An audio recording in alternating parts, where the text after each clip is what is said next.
Hi everybody, what's going on? I'm DJ Sixsmith. You're watching The Sit Down. Lauren Duca's here with us today. Brand new book, How to Start a Revolution. How are you? Thanks for having me. You got it. So me and my wife both read this book, and we really enjoyed it. And it's something that's perfect for the time because there's a lot to think about, and you're a very passionate person when it comes to this. So this has been a pretty incredible journey for you. So what have been some of the more memorable parts of writing this book, talking about this book, just engaging with people from all different sides of the aisle?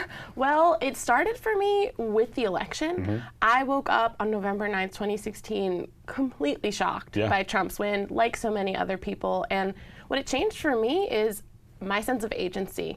I suddenly realized that I needed to have an active role in government by and for the people, and I almost don't know how to totally explain to you my before state. Yeah, what did that even look like? I can't even imagine it. Yeah. Right, there was this disconnect. I understood democracy in the abstract, and I thought of it as this historical achievement that would guide us toward this equitable future. And things were going to gradually get better all the time, but politics seemed as if they were separate from my life, that it was something that I couldn't actually affect. And so when I had this awakening moment, I wrote a piece called Donald Trump is Gaslighting America. I published it in Teen Vogue, and it went massively viral.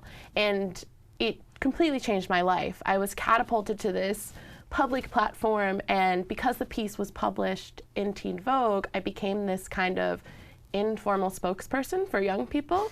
And I was routinely being asked, why don't young people care about politics? And this question is posited as if it's a natural extension of low turnout statistics.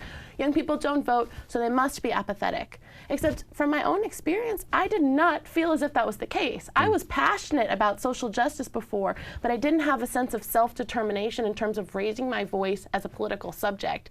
And so I started researching and reporting. I started talking to other young people who told me they had had this sort of awakening. And they all also fumbled for the words to explain this before state, this sense of alienation and what had clicked for them.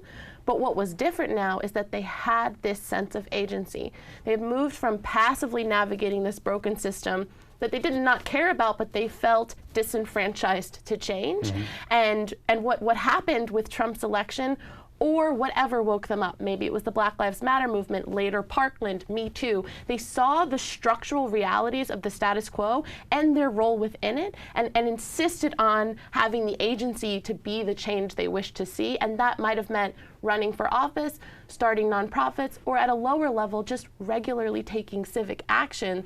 What fundamentally changed, though, is this relationship to government. And I think that sort of insurgency is spreading.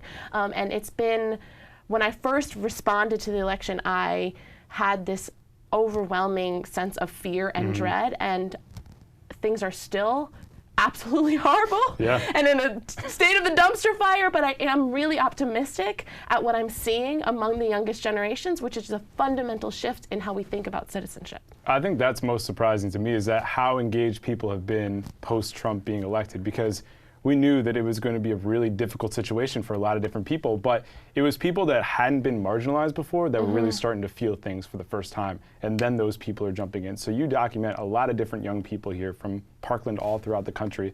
Who were some of the groups that really spoke to you and really just struck a chord with you, that you're like, wow, this is awesome that you guys are doing this? The Parkland students are a great example. A lot of the young people who decided to run for office, including on down ballot elections. I mean, we have these awesome, exciting rock star examples. I also interviewed Alexandria Ocasio-Cortez, but then you have one of my favorite stories is there's a young woman named Heather Ward. She was covering the school board as a high school student. She thought, maybe there should be a student perspective on the school board. Probably a good idea, right? But I'll wait my turn.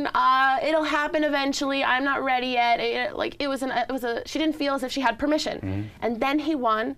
She ran, and she won. And the thing that's amazing about that is it reflects the gist of so many of the stories. It wasn't about just reacting to Trump.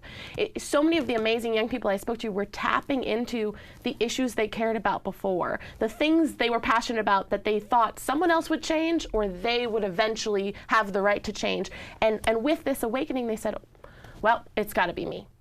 And there were so many examples like that. I, for a while, started to get worried because I was like, I'm talking to all the kids who are Lisa Simpsoning it up right now. Like, I'm just talking like the exceptional outliers. Like, Right. I'm worried that Does this represent the majority, right? But then I found the Millennial Impact Report, which is this longitudinal ethnographic study. So I talked to hundreds of young people to do this work, and when I first had my awakening moment, I put a call out on Twitter, and I got over 300 responses in less than 24 hours. I toured the country talking to college students, talking to high school students. Still tough to make a broad generational claim based on what I can do as an interviewer. What this study showed me is that at demographic scale, in terms of the characteristics that define the youngest Americans, we can actually talk about this behavioral change. And so at the most exceptional level, it looks like starting nonprofits and running for office and changing your life completely in some way. But at lower levels, it's still that shift in agency where it once seemed possible to be tapped out or like there was nothing you could do, suddenly there's this urgency to at least follow local and national news and be informed enough to discuss politics and to vote, or to be regularly contacting elected officials or protesting or making donations. Suddenly, this sense of a right and a duty to civic action is paramount among the youngest in a way that it's been denied to us before. Totally, and we separated these conversations for so long, but let's be real, like, politics has always been in our pop culture, in our sports, in our conversations, but if we disagreed with people, we didn't want to get into it because it was awkward, it was a little bit strange, but then suddenly we're kind of forced to now, and your conversation with your dad is obviously a little microcosm of this whole thing, but the growth that you guys have had, because clearly, difference of opinion, you don't want to talk about politics at home, but now at least you could talk about it. How have you guys grown in that relationship? Yeah, I would say shout out to my dad. I love my dad very much, and we've evolved a lot through this. I was shocked to find on Election Day that both of my parents were going to vote for Trump. They are sort of tapped out, or I think that they were in a similar phase of alienation that I was, even though they were ideologically different.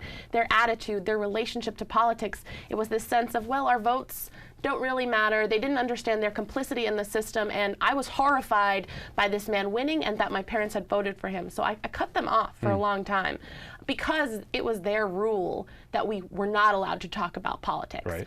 And so here I am, catapulted to public figure-dom in resistance to the president, and my parents are like, let's just keep it nice. And you're like, I need to talk about my life with you, you know? I'm like, one, this is my job. Two, I've had this epiphany where I now understand everything is political. So I eventually came back to them, and I basically said, I'm approaching you now as a journalist, not even as your daughter. I mean, I'm not lying to you as your daughter, but as a journalist, my goal is to empower people with information and to create this foundation of fact so that we can have conversations about how we live together.